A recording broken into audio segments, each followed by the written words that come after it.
DC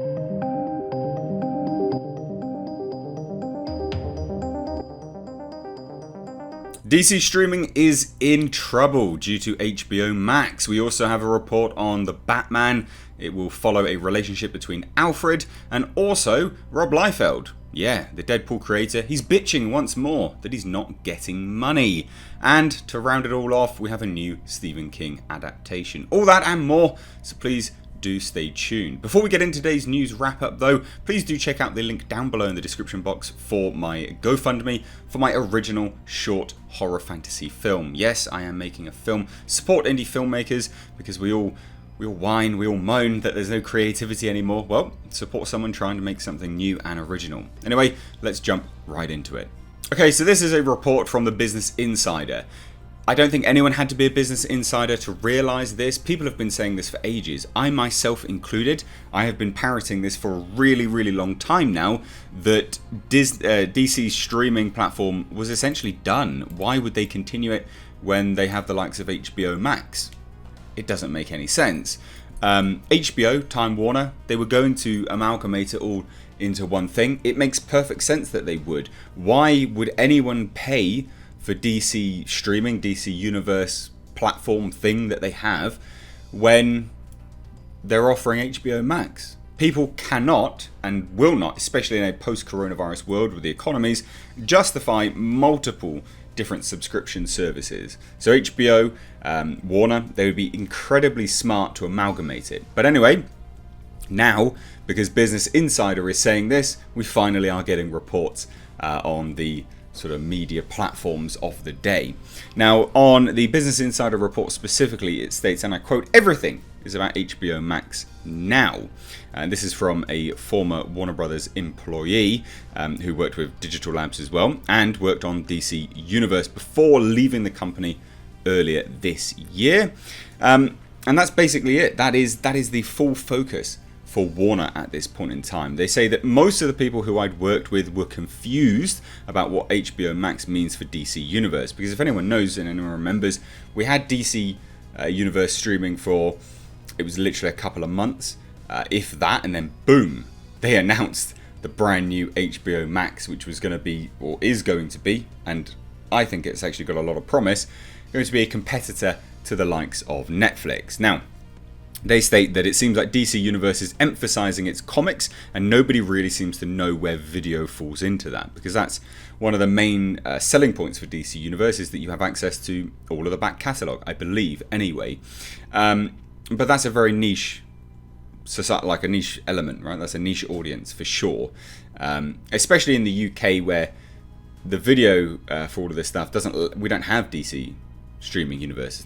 It's essentially just a US thing. So it makes sense if they combine it all into one platform, HBO Max, maybe roll it out worldwide, who knows. But another insider for Business Insider does state specifically that the DC Comics isn't a compelling enough reason to pay for DC Universe, which again kind of just echoes what I've just said.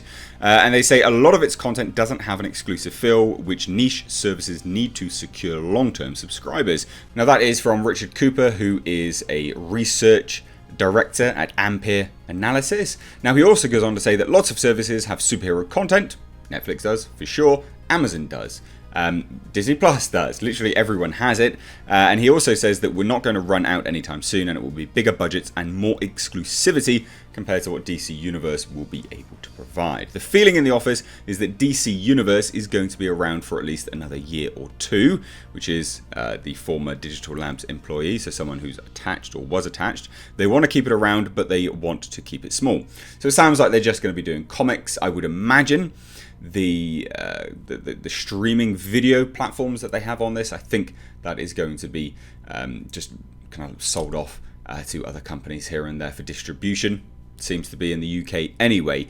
Now, let's get on to the other DC news. Now, this is from Andy Serkis directly, and he was doing like an interview with Lad Bible.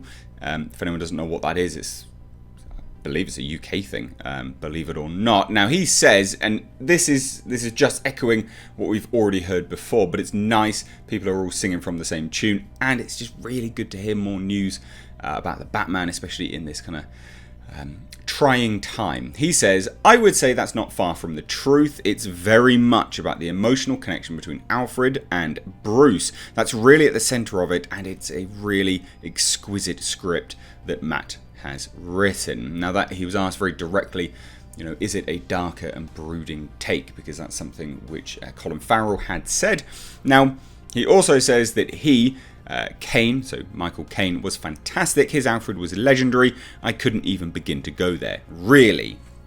And that's nice. Always good when actors respect one another. He also went on to say that you find it for yourself. It's like playing these iconic roles in Shakespeare. You go back, you revisit them, and you have to make it your own and see what it is about the character that connects with you and your personal Venn diagram.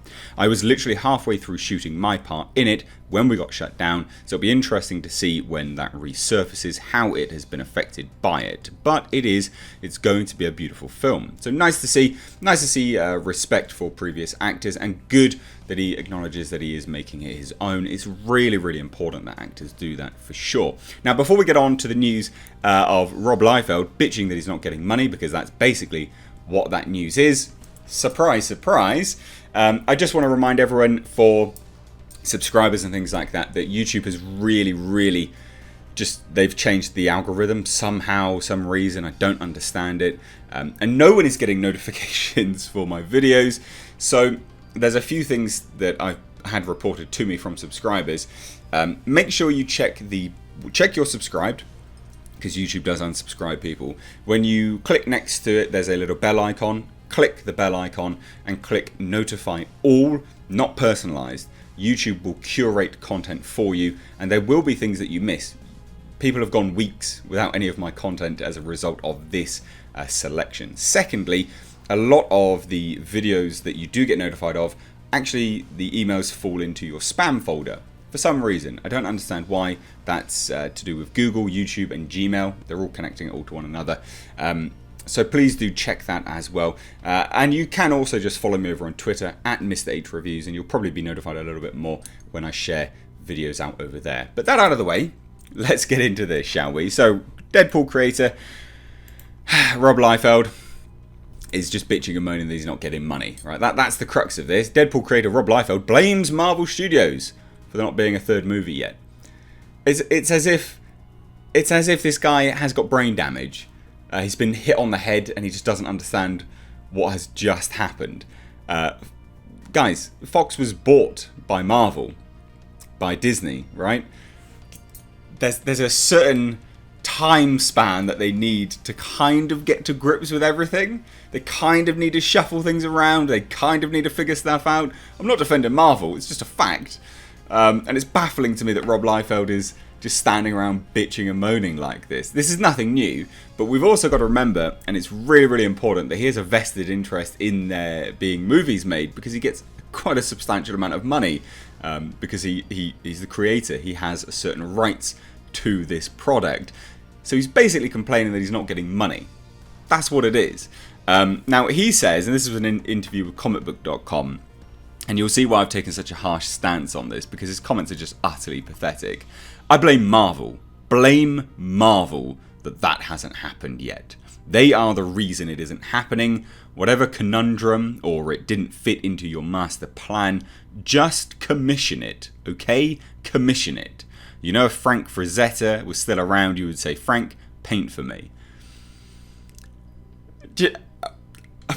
I'm speechless. It's just such a baffling stance to take. It's as if, like I said, it's as if he's had brain damage. He hasn't quite clocked that, the world has experienced some issues. Obviously, this pandemic being one of them. But secondly, the fact that Disney purchased Fox.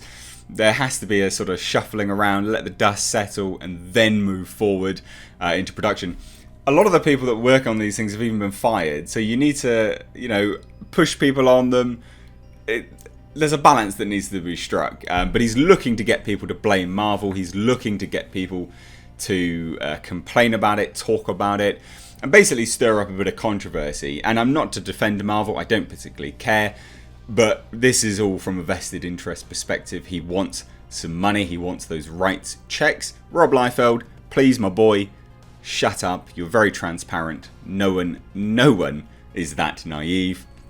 No one is that stupid to believe anything you're saying, because we can all look outside our windows and we know what is going on.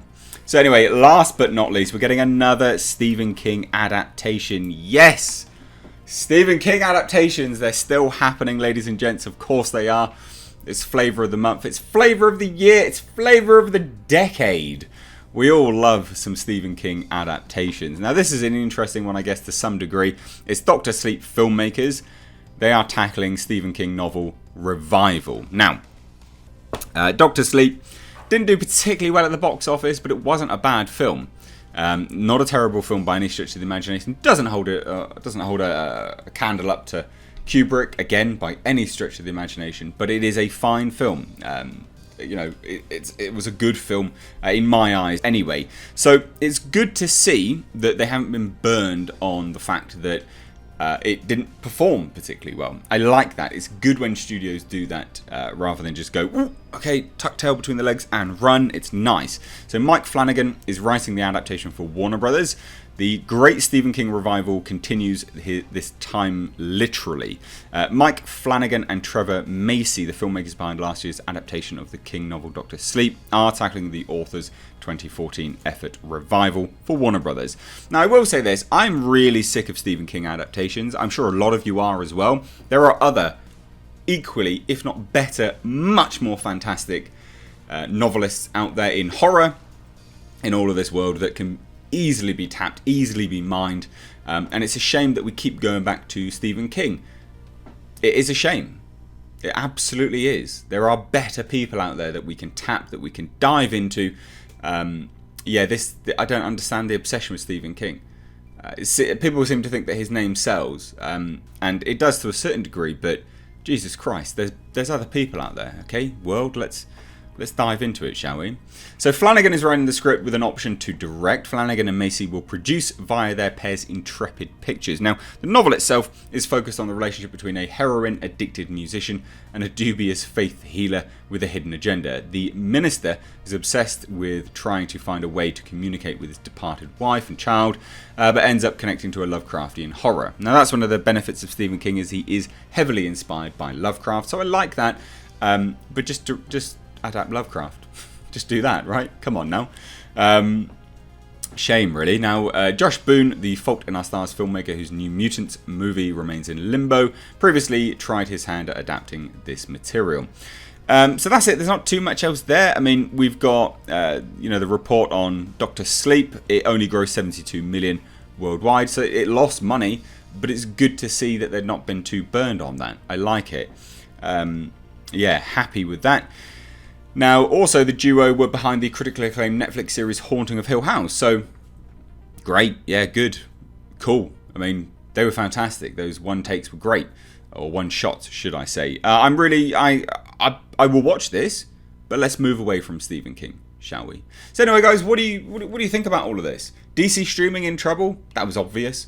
We've got the report on the Batman. Good news, bad news. Love to hear it. Let me know down below in the comment section. If you're new here, do hit subscribe. For returning subscribers and new subscribers, please do check that notification bell. Please just have a look at it, because YouTube, not good. It's not good at all. It's real. They're curating content for you. Not cool. Not cool at all. But anyway, guys, please do stay tuned. I will be doing an update on my film shortly. This week, may even be today. So, again, check those notifications. Thank you so much for watching. I have been Mr. H. Take care.